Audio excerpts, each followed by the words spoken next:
Boa tarde, pessoal. Hoje eu estava dando uma passeada aqui no Face e acabei me deparando com uma postagem do Gustavo Henrique lá no grupo Print and Play Brasil.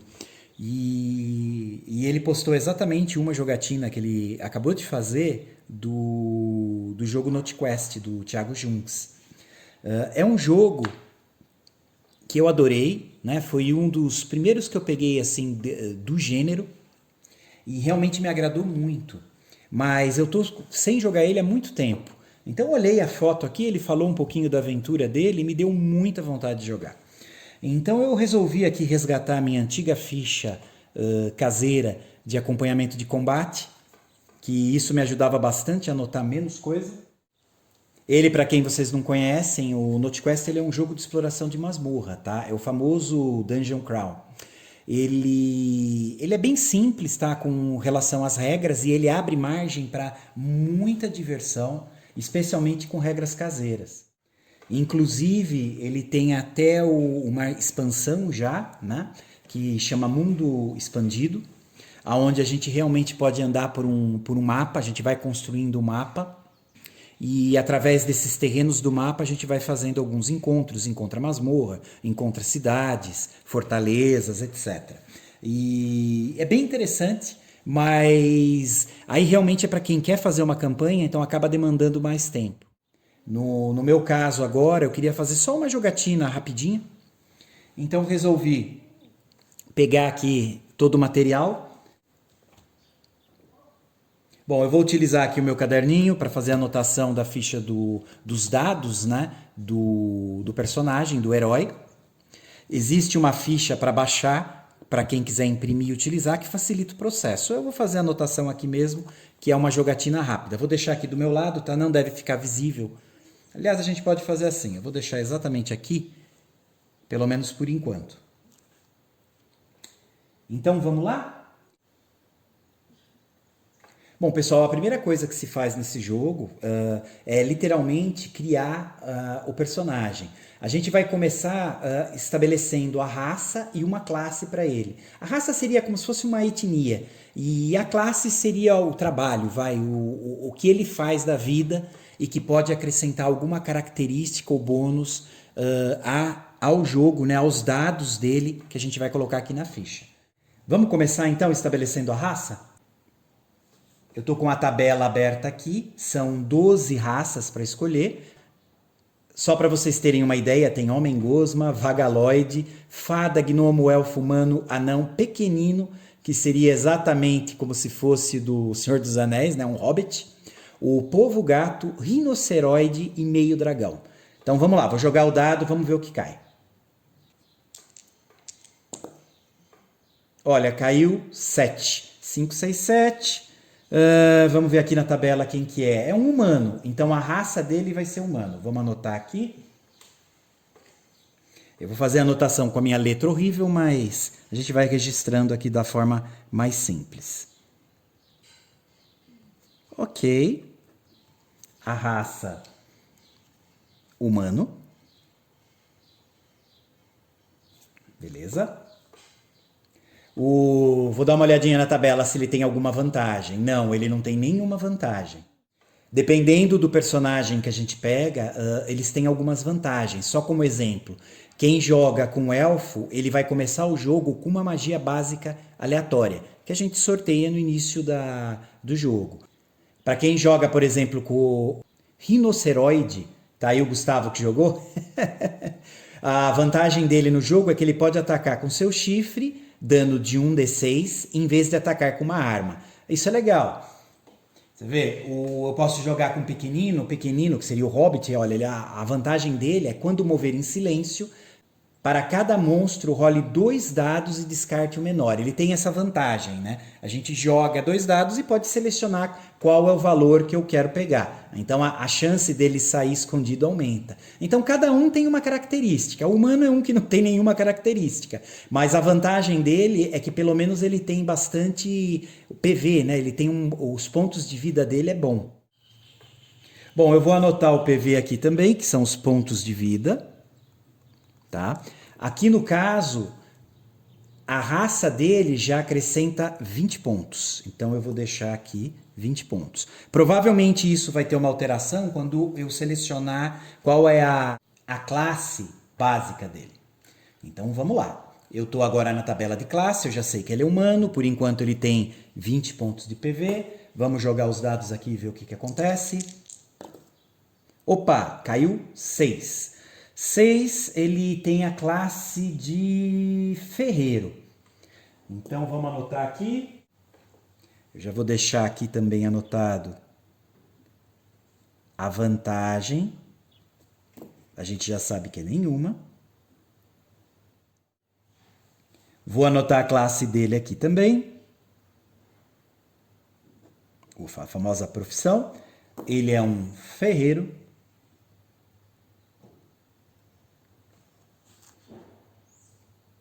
O ferreiro ele tem uma vantagem, que eu também já vou estar anotando aqui.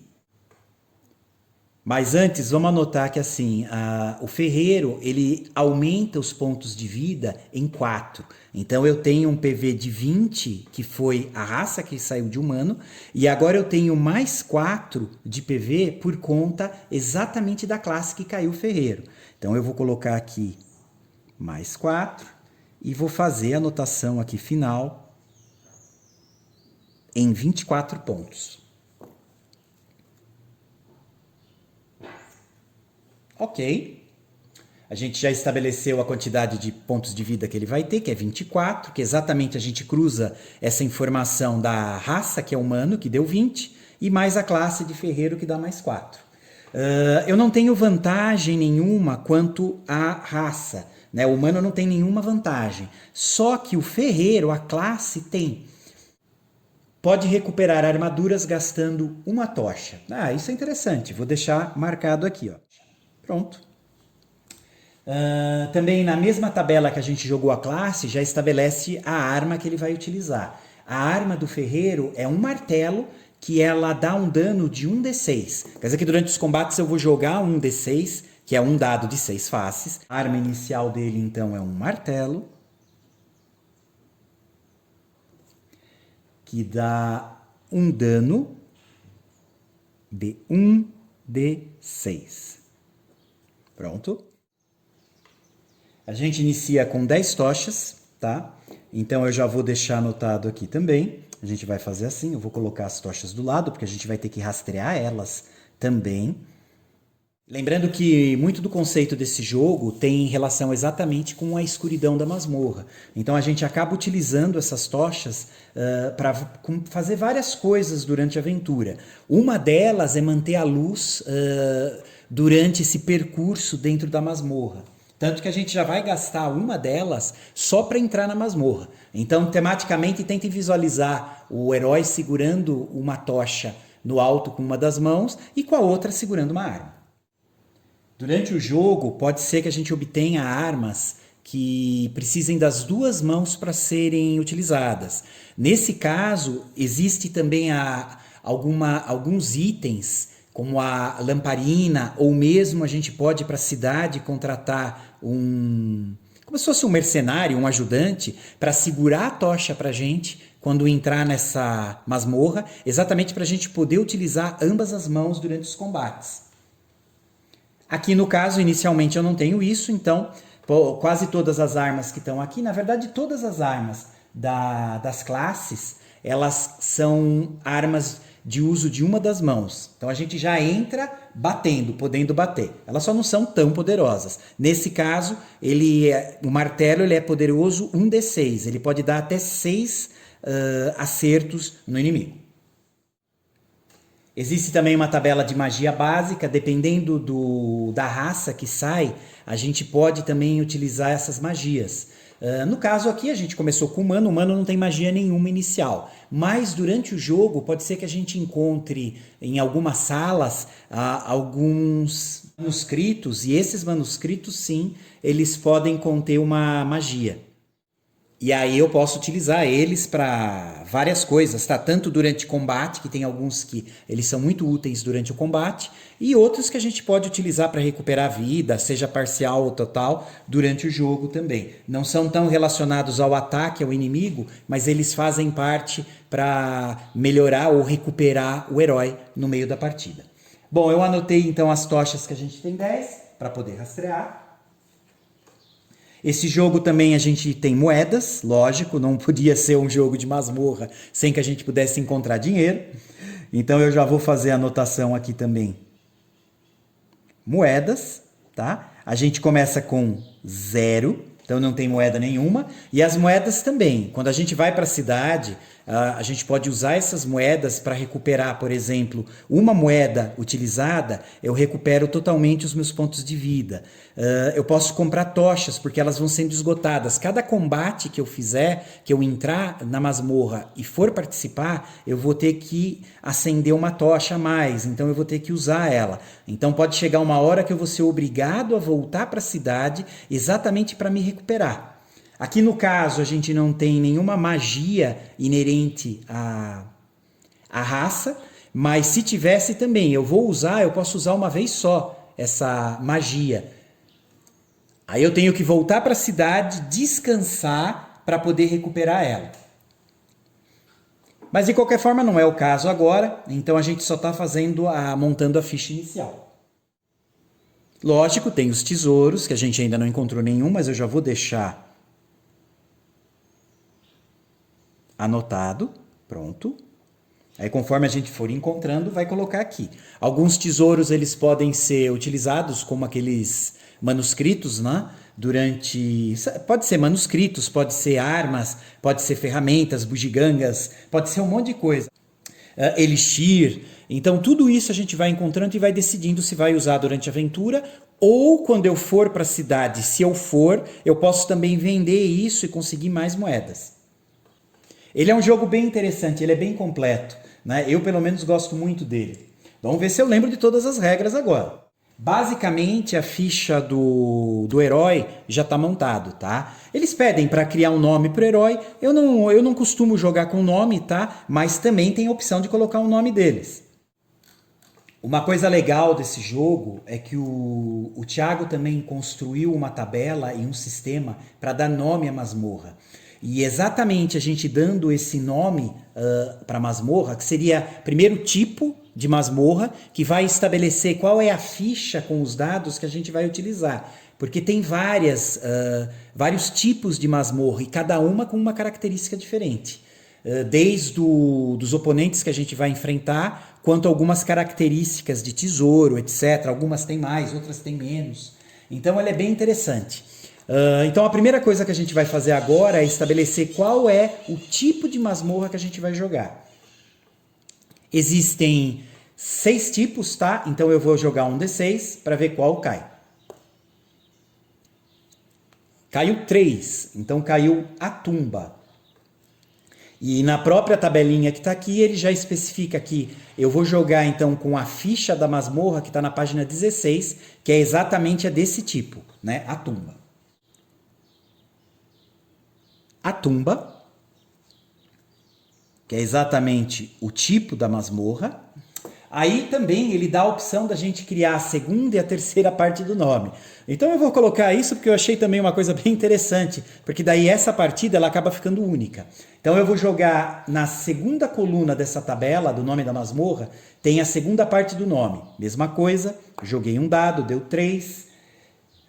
3 é da dor. Então a gente tem a tumba da dor, tem uma terceira parte que eu já vou jogar, que também deu 3 de novo, hoje é tudo 3. Então é a tumba da dor eterna. Então a tumba, vamos colocar aqui. Ok, então hoje a partida vai ser exatamente nessa masmorra, né? Na masmorra, a tumba da dor eterna. A gente tem algumas regrinhas quanto abrir portas, estabelecer qual é o segmento de mapa que a gente vai colocar, mas tudo isso, no lugar de ficar explicando agora, eu vou tentar, para não ser repetitivo, eu vou deixar para jogatina, tá? A gente vai vendo isso durante o jogo. Espero conseguir anotar aqui de forma que vocês enxerguem, tá? Apenas para visualizar um pouco melhor, eu vou fazer assim. Eu vou usar essas canetas, que são canetas já mais próprias para pintar, tá? Vamos ver se eu consigo deixar mais visível aqui. Ok, eu estou com a ficha aberta aqui da tumba agora, na página 16 do livro. Tá, eu vou ler para vocês para dar um pouquinho do sabor da aventura. Então, tumba. Esta masmorra foi construída dentro de uma imensa e imponente estrutura de pedra. Alguém muito importante foi enterrado aqui. Pilares e estátuas enfeitam o lugar. Na sua frente está uma grande porta de pedra. Atrás dela, um longo corredor com uma porta ao final e duas ao lado. Ok, então agora seria a parte que a gente começou de aventura, com desenhando. Vamos ver se eu consigo desenhar e gravar, que aqui eu vou ficar um pouquinho torto. Bom, a gente tem pilares e estátuas que enfeitam o lugar. Aí quem gosta de desenhar e que tem um pouco de habilidade pode fazer isso, para enfeitar um pouco a masmorra que a gente vai desenhar. Eu vou tentar deixar ela mais crua, tá?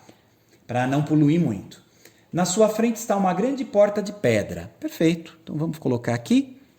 Eu vou começar com ela aqui embaixo. Então vamos lá. Tem uma grande porta de pedra aqui. Vamos fazer assim, ó. Eu não precisa desenhar, tá?